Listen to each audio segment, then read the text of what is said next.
ಈಗ ನಮ್ಮ ಪೇಷಂಟ್ಸ್ ಹೇಗಿದ್ದಾರೆ ಅದೇ ಥರ ನಮ್ಮದು ಅವ್ರ ಅರ್ಧ ಮನುಷ್ಯರು ಅರ್ಧ machine. These are the new terminators. ಅವ್ರಿಗೆ ಬ್ಯಾಟ್ರಿ ಇದೆ, ಪ್ರಶ್ನೆ ಸಿಗ್ನಲ್ ನೋಡ್ಬೋದು, ಲೋ ಬ್ಯಾಟ್ರಿ ಸಿಗ್ನಲ್. ಸೊ ಆ ಥರ ಅವ್ರಿಗೆ ಸಿಗ್ನಲ್ ಬರ್ಬೋದು. 8,000 ಒಂದು 1,000 ಬ್ಯಾಟ್ರಿನ ಚೇಂಜ್ ಮಾಡಬೇಕಾಗುತ್ತೆ. So this is a beautiful demonstration of where science and biology meets together. So it's very high end procedure. ತುಂಬಾ ದೇಶಗಳಲ್ಲಿ ಆಗೋದಿಲ್ಲ. ವರ್ಲ್ಡ್ ಅಲ್ಲಿ ಬೆರಳಿಕೆ ನಾವೇಳ್ತೀವಲ್ಲ, ಮೂನ್ ಮೇಲೆ ಲ್ಯಾಂಡ್ ಆ ಥರ ಹೇಳೋಷ್ಟು ರೇರ್ ಎಲ್ಲ ಕಂಟ್ರೀಸ್ ಆಗೋದಿಲ್ಲ. ಅಂಡ್ ಲಕ್ಕಿಲಿ ಇಂಡಿಯಾದ first 2 cases of heart rate 3 have been performed in this hospital. We are ourselves proud of ourselves, proud for the patients. Patients ಇಬ್ಬರು ಒಂಥರ ಜೀವನದಲ್ಲಿ ಅತ್ಯಂತ ಹುಮ್ಮಸ್ ಇಟ್ಕೊಂಡು Sparsh group of hospitals transplant organ transplant ನಲ್ಲಿ it is center of excellence in India. ನಮ್ಮ ದೇಶದಲ್ಲಿ ಅತ್ಯಂತ ಪ್ರಮುಖವಾದ ಮತ್ತು ಇಂಪಾರ್ಟೆಂಟ್ ಹಾಸ್ಪಿಟಲ್ಸ್ಗಳಲ್ಲಿ ಈ ಟ್ರಾನ್ಸ್ಪ್ಲಾಂಟ್ ಏನೇನು ಮಾಡ್ತಾ ಇದ್ದಾರೆ ಅದರಲ್ಲಿ ನಮ್ದು centre of excellence. Sparsh group of hospital is A centre of excellence for all organ transplants in India. ಅಷ್ಟು ಹೈ ನಂಬರ್ ಆಫ್ ಟ್ರಾನ್ಸ್ಪ್ಲಾಂಟ್ಸ್ ಮಾಡ್ತಾ ಇದ್ದೀವಿ.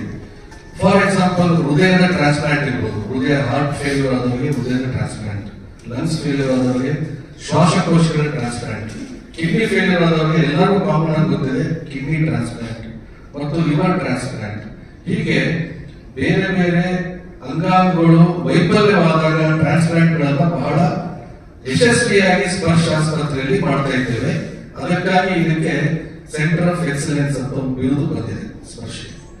ಆದ್ರೆ ತಮಗೆಲ್ಲ ಗೊತ್ತಿರ್ಬೋದು, ಟ್ರಾನ್ಸ್ಪ್ಲಾಂಟ್ ಮಾಡಲಿಕ್ಕೆ ಡೋನರ್ ಡಿಫಿಷಿಯನ್ಸಿ ಇದೆ. ಅಂದ್ರೆ ಬಹಳಷ್ಟು ಡೋನರ್ಸ್ ಮುಂದೆ ಬರೋದಿಲ್ಲ, ಅಥವಾ ಈ ರಿಸಿಪಿಯೆಂಟ್ಸ್ ವೇಟಿಂಗ್ ಲಿಸ್ಟ್ ಜಾಸ್ತಿ ಇರೋದ್ರಿಂದ ಎಲ್ಲರಿಗೂ ಆದಷ್ಟು ಬೇಗ ಆರ್ಗನ್ಸ್ ಅಂದ್ರೆ ಈ ಅಂಗಾಂಗಗಳು ಸಿಗೋದಿಲ್ಲ.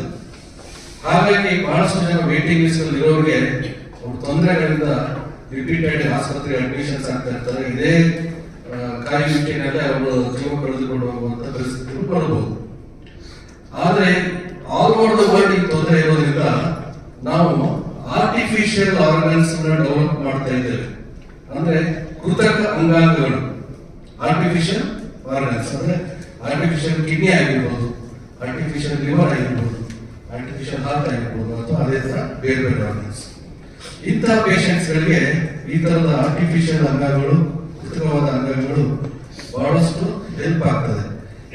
ಒಂದೇ ಬರ್ತಡೆಯನ್ನು ಆಚರಣೆ ಮಾಡಕ್ಕೆ ಅದು ಅಶ್ವಿನಿ ಅವರ ನೇತೃತ್ವದಲ್ಲಿ ಆಗಿದೆ ಅಂದ್ರೆ ಬಹಳ ಸಂತೋಷ ಆಗಿದೆ ನನಗೆ ಪತ್ರಿಕಾ ಮಾಧ್ಯಮದ.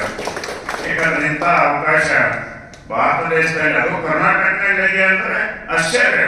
ನಾನು ಉತ್ತರ ಕರ್ನಾಟಕ, ಅದು ಬಾಗಲಕೋಟೆ, ಮುಗುಂದ, ಬಿಜಾಪುರ ಅಲ್ಲೆಲ್ಲಿ ಇರಲಿಲ್ಲ. ಅದು ಬಾಗಲಕೋಟೆ, ಬೆಂಗಳೂರಲ್ಲಿ ಅದು ಅಶ್ವಿನಿ ಕುಮಾರ್ ಅವ್ರನ್ನ ಕಾಂಟ್ಯಾಕ್ಟ್ ಮಾಡಿದಾಗ ಬರೀ ಬರೋಣ ಪ್ರಯತ್ನ ಮಾಡೋಣ ಅಂದ್ರು. ಅದು ನನಗೆ ಎಂತ ಅದ್ಭುತ ಶಕ್ತಿ ಕೊಟ್ರಂದ್ರೆ, ನಾನು ಪುನರ್ಜನ್ಮ ಹೇಗಾಗಿದೆ, ನನ್ನ ತಂದೆ ತಾಯಿಯಲ್ಲಿ 1ನೇ ಬರ್ತಾ ಇತ್ತು. 2ನೇ ಬರ್ತಂದ್ರೆ ಅಶ್ವಿನಿ ಕುಮಾರ್ ಸ್ಪರ್ಶ ಹಾಸ್ಪಿಟಲ್ ಮಾಡಿದ್ರಿಂದ ತಪ್ಪಾಗಲಿಕ್ಕಿಲ್ಲ. ಅದು ನನ್ನ ದೈವ. ಅದು ಏನು ಅದೇವ ನನಗೆ ಗೊತ್ತಿಲ್ಲ. ಅದು ಅಶ್ವಿನಿ ಕುಮಾರ್ ಅವರ ಕೃಪೆ, ಅವರ ಬಳಗದವರ ಕೃಪೆ ಅಂತ ತಪ್ಪಾಗಲಿಕ್ಕಿಲ್ಲ.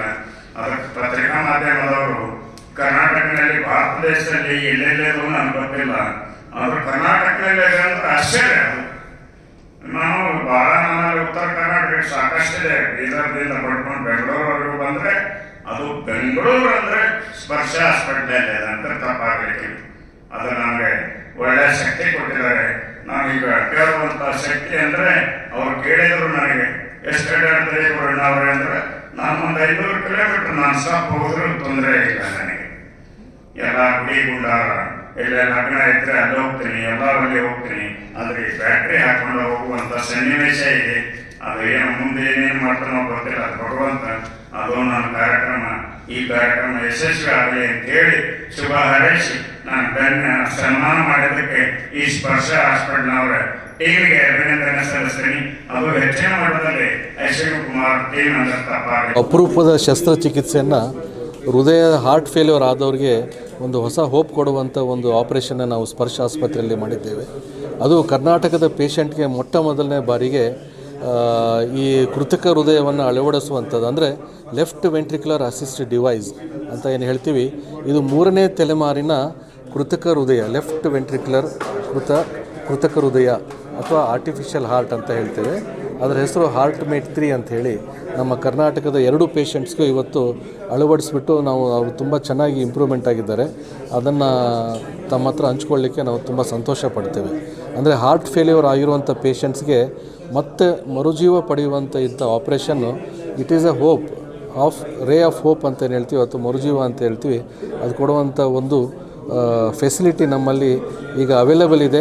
ಬೇರೆ ಎಲ್ಲೂ ಪೇಷಂಟ್ಸ್ ಹೋಗೋ ಅವಶ್ಯಕತೆ ಇಲ್ಲ. ನಮ್ಮ ಕರ್ನಾಟಕದಲ್ಲಿ ಇಲ್ಲೇ ಇಂಥ ಆಪ್ರೇಷನ್ ಮಾಡ್ಬೋದು ಅಂತ ಹೇಳಲಿಕ್ಕೆ ಸಂತೋಷ ಪಡ್ತೀವಿ. ಅಕಸ್ಮಾತ್ ಈಗ ಪೇಷಂಟ್ ಕಳೆ ಜಾರಿ ಬಿದ್ದು ವೈರ್ ಕಟ್ ಆಗೋಯ್ತು. ಇಲ್ಲ, ಅದು ಆ ಥರದ್ದು ಅವರು ಪೇಷಂಟ್ ಇಂಥ ಆಪ್ರೇಷನ್ ಮಾಡಿದಾಗ ಕೆಲವೊಂದು ನಾನು ಹೇಳಿದಂಗೆ ಅವರು ತುಂಬ ಪ್ರೊಟೆಕ್ಟೆಡ್ ಇರುವಂಥ ಬ್ಯಾಗ್ನಲ್ಲಿ ಇರ್ತದೆ. ಆಮೇಲೆ ಆ ವೈರ್ಗಳು 5 ಲೇಯರ್ಗಳು ಕವರಿಂಗ್ ಇರೋದ್ರಿಂದ ಅಷ್ಟು ಸುಲಭವಾಗಿ ಅದು ಮುರಿಲಿಕ್ಕೆ ಆಗೋದಿಲ್ಲ. ಮೂರನೇದು ಅದಕ್ಕೆ ಎಲ್ಲ ಥರದ ಬ್ಯಾಕಪ್ ಇರುವಂಥ ಒಂದು ಮಷಿನ್ ಆಗಿರೋದ್ರಿಂದ ತುಂಬ ಅಡ್ವಾನ್ಸ್ಡ್ ಟೆಕ್ನಾಲಜಿ ಯೂಸ್ ಮಾಡಿರೋದ್ರಿಂದ ಈ ಥರದ ತೊಂದರೆಗಳು ಆಗದೇ ಇರೋ ಥರ ಡಬಲ್ ಪ್ರೊಟೆಕ್ಷನ್ ಇರುವಂಥ ಒಂದು ಮಷಿನ್ ಆಗಿರುತ್ತೆ. ದಿನಚರಿ ವಾಶ್ರೂಮ್ ಹೋಗಿ ಸ್ನಾನ ಮಾಡಬೇಕಾದ್ರೆ ಯಾವ ಥರ ಅದಕ್ಕೆ ಅವರಿಗೆಲ್ಲ ಒಂದು ಸ್ನಾನಕ್ಕೋಸ್ಕರನೇ ಒಂದು ಸ್ಪೆಷಲ್ ಕವರ್ ಇರ್ತದೆ. ಆ ಕವರ್ ಬ್ಯಾಟ್ರಿಗಳ ಮೇಲೆ ಹಾಕ್ಕೊಂಡು ಅವರು ನಾರ್ಮಲ್ ಸ್ನಾನ ಮಾಡ್ಬೋದು, ನಾರ್ಮಲ್ ಆ್ಯಕ್ಟಿವಿಟಿ ಮಾಡ್ಬೋದು. ಎಲ್ಲ ಅವರೇ ಬ್ಯಾಟ್ರಿ ಚೇಂಜ್ ಮಾಡ್ಕೊಳ್ಬೋದು. ತುಂಬ ಯೂಸರ್ ಫ್ರೆಂಡ್ಲಿ ಆಗಿರುವಂಥ ಇದು ಲೆಫ್ಟ್ ವೆಂಟ್ರಿಕ್ಯುಲರ್ ಅಸಿಸ್ಟ್ ಡಿವೈಸ್.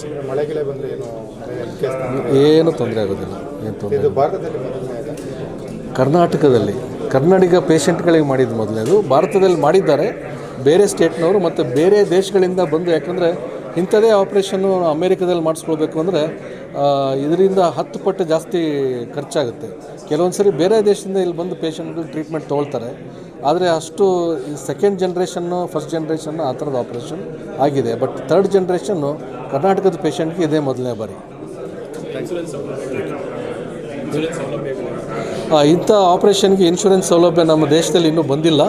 ಆ ಅವೇರ್ನೆಸ್ ಕ್ರಿಯೇಟ್ ಮಾಡಲಿಕ್ಕೋಸ್ಕರನೇ ತಮಗೆಲ್ಲ ಇದನ್ನು ಇನ್ಫಾರ್ಮ್ ಮಾಡಬೇಕು. ಇನ್ಶೂರೆನ್ಸ್ನವರು ಮುಂದೆ ಇಂಥ ಪೇಷಂಟ್ಸ್ಗಳಿಗೆ ಕವರ್ ಮಾಡುವಂಥ ಒಂದು ಸಂದರ್ಭ ಬರ್ತದೆ. ಯಾಕಂದರೆ ಇಂಥ ಪೇಷಂಟ್ಸ್ ಅವೇರ್ನೆಸ್ ಬಂದಾಗ ಇನ್ಶೂರೆನ್ಸ್ ಕಂಪ್ನಿಗಳಿಗೂ ಗೊತ್ತಾಗುತ್ತೆ. ಇಂಥ ಭಾಳಷ್ಟು ಪೇಷಂಟ್ಸು ಹಾರ್ಟ್ ಟ್ರಾನ್ಸ್ಪ್ಲಾಂಟಿಗೆ ವೆಯ್ಟ್ ಮಾಡ್ತಾ ಇರೋರಿಗೆ ಇನ್ಶೂರೆನ್ಸ್ ಕವರ್ ಬಂದಾಗ ಈ ಥರದ ಟ್ರಾನ್ಸ್ಪ್ಲಾಂಟಿಗೆ ವೆಯ್ಟ್ ಮಾಡೋ ಅವಶ್ಯಕತೆ ಇರೋದಿಲ್ಲ. ಆದಷ್ಟು ಬೇಗ ಈ ಕೃತಕ ಹೃದಯ ಅಳವಡಿಸ್ಕೊಳ್ಬೋದು ಅಂತ ಹೇಳಿ. ಬಡವರಿಗೆ ಕಾಯಿಲೆ ಆಯಿತು ಅಂದರೆ ಬಡವರಿಗೆ ಯಾವ ಥರ ನಾವು ಬಡವರಿಗೆ ಸೌಕರ್ಯಗೆ ಅಂತಲ್ಲ, ನಾವು ಈಗ ಹಾರ್ಟ್ ಟ್ರಾನ್ಸ್ಪ್ಲಾಂಟ್ ಆಗೋ ಅಂಥ ಬಡವರಿಗೆ ಹಾರ್ಟ್ ಟ್ರಾನ್ಸ್ಪ್ಲಾಂಟ್ಗೆ ನಾವು ಲಿಸ್ಟಿಂಗ್ ಮಾಡ್ತೇವೆ. ಏನಂತಂದರೆ ಎಲ್ಲರಿಗೂ ಹೃದಯ ಸಿಗೋದಿಲ್ಲ. ಎಲ್ಲರಿಗೂ ಹೃದಯ ಸಿಗೋದು ಭಾಳ ಕಷ್ಟ.